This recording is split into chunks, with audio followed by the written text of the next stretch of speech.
Actually, I'm back here. I think I've been kind of hindered by the connection back here in this park. So I'm gonna make this video really quick. So because now I started making this video because there are news. There was news a few days ago, actually about 1 week ago. Was it the 14th? Yeah, it was the 14th of July. I was sometime around there. Yeah, with the passing of Shannon Doherty and from breast cancer.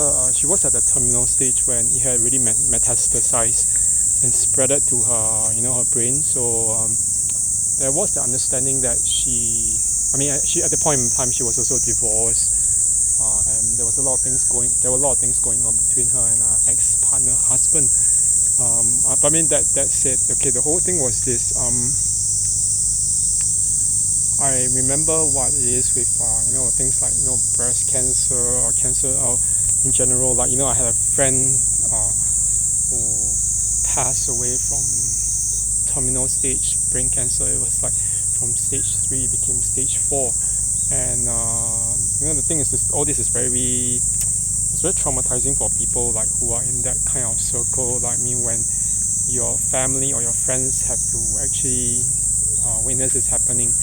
And so the thing is it just made me realize, okay, like to think about where do we go and things like that. Okay, Shannon Doherty's words, like that, what she said was it stuck with me because she said, I think most people are are fearful of death, but she said I'm not afraid of death because I know where I'm going. I'm a good person. Okay, I know who I'm going to actually meet, and I don't ever want to die. No one wants to die anyway, as we all know. But she said that there are a lot of misconceptions about cancer in that particular interview, and she said that people think that it's just that you are too sick to do stuff, whatever. But she said life doesn't stop. That was what she said. I mean, she was very active even the last few months into with all these visits and everything for chemo. And she said that I don't ever want to stop creating, I don't ever want to stop loving. And it just made me realize certain things. I kind of realized because when I was here in Korea, that this thing is this. I've been very busy. I haven't been making many videos about this content, about my experience getting out of PTSD, recovering narcissistic abuse, things like that, because I think that just simply because I don't think it was a kind of needed thing that I need to focus on my pain or my trauma when it's so many years away. But that said, it's just beyond that. There's the other things around, I think, as well. But yet I realized this, that I always wonder when, the thing is that we have things like how people who hurt us are still thriving. It always appears that way.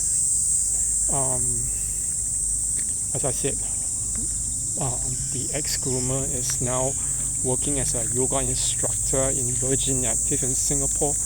And I just ask myself, where is the fairness when they're always bragging about the kind of life that they have on social media? And I didn't even know about it except via a secondary or tertiary feed of someone whom I realized was actually a colleague of the person.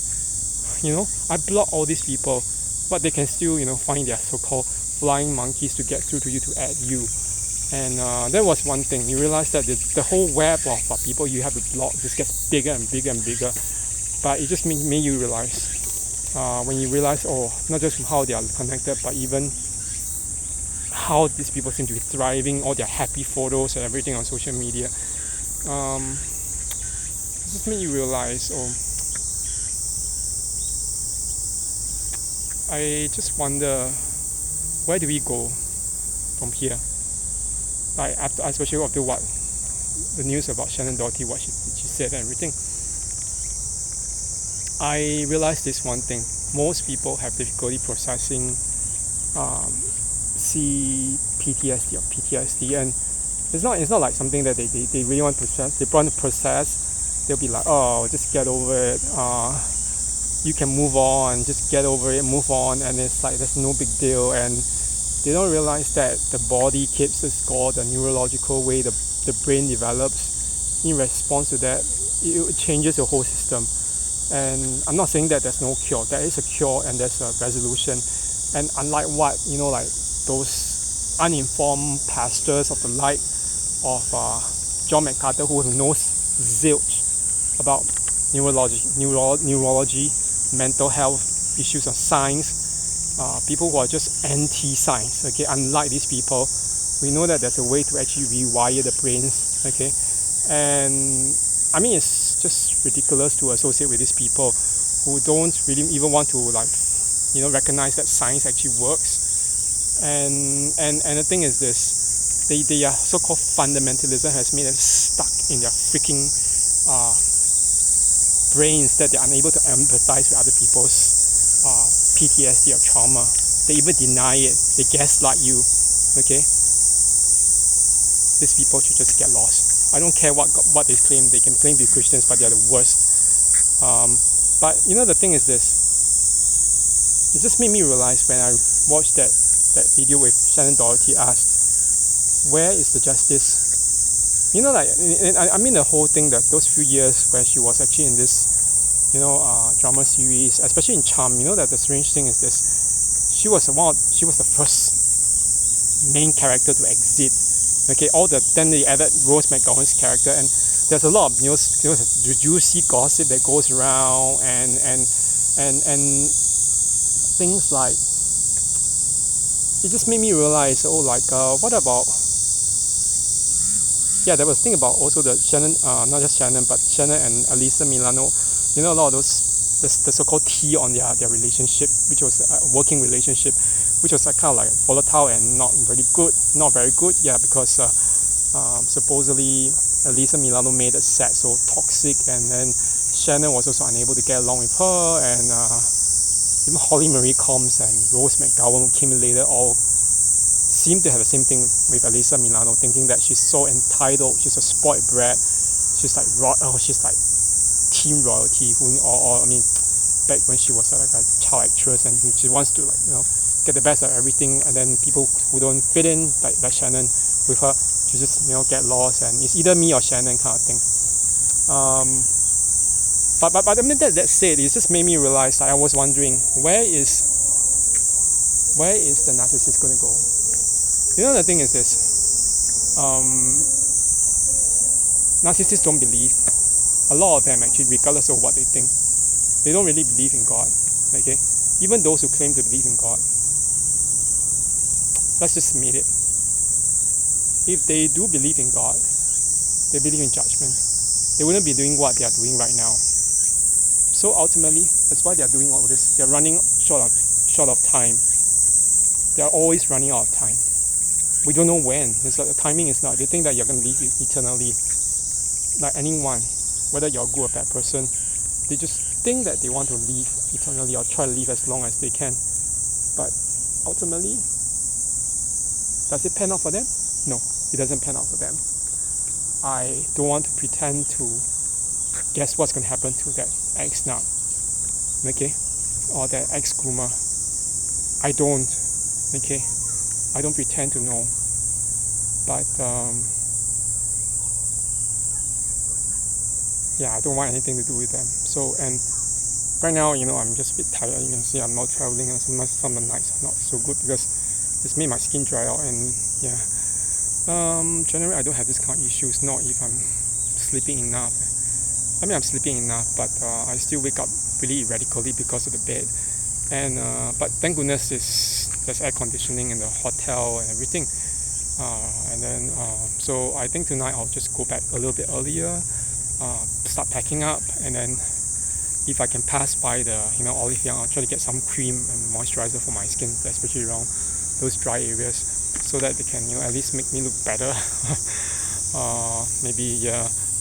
And but that says, like, the whole thing is this, death is not really the end of everything. It's not really the end. It's the end of this life that we know now. That's when we're gonna see God. Those who have done evil things, like the narcissists, they're not gonna see. They might not see God, but I mean, God is everywhere. He's everywhere. But if they come into his presence with all their unrepented sins, do you think that they will be enjoying bliss? They won't be enjoying bliss like us when we are trying. I mean, the empathetic people like us, when we see God, they're going to actually experience the bliss that we have in God, because we have turned to God, asked Him to change us for the better. But it's not the same thing with narcissists. It's always all a facade. Everything is a facade. It's all fake. So, the thing is, what Shannon Doherty said is, in a way, she was like, she's brought up in her her mother's Southern Baptist background. So I'm pretty sure I don't know her character, what she believes in, although she claimed that she was actually very much brought in that kind of background, and she believed in that. Okay, so but I think that the thing is this: we all have the answer one day. So if we know that we're going to answer one day, what does it do? Does it make us stop to think about what we're doing? Yes, it does actually. Unlike narcissists who don't really care because they think they're either going to live forever, or even if they know that their time is really, as short as it can be, that's when they start doing things that are unimaginable, all the unimaginable evil. Okay, so you don't want to end up being that kind of path of these people. Okay, anyway, as you all can tell, this is the Cafe Bonito, and then the cable car is further up. Yeah, then I just have to go and take the cable car.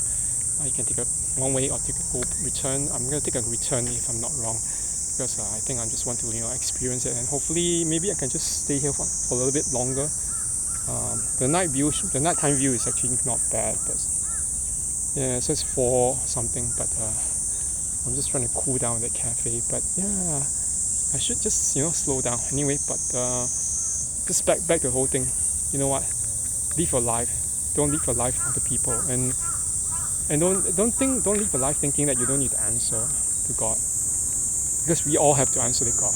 Okay, so to answer to God, the only way to do that is to be away from the narcissist. Okay, don't live like answering to them. They think they're God. Okay, we're not their little servants or minions. Okay, anyway, that's it for now.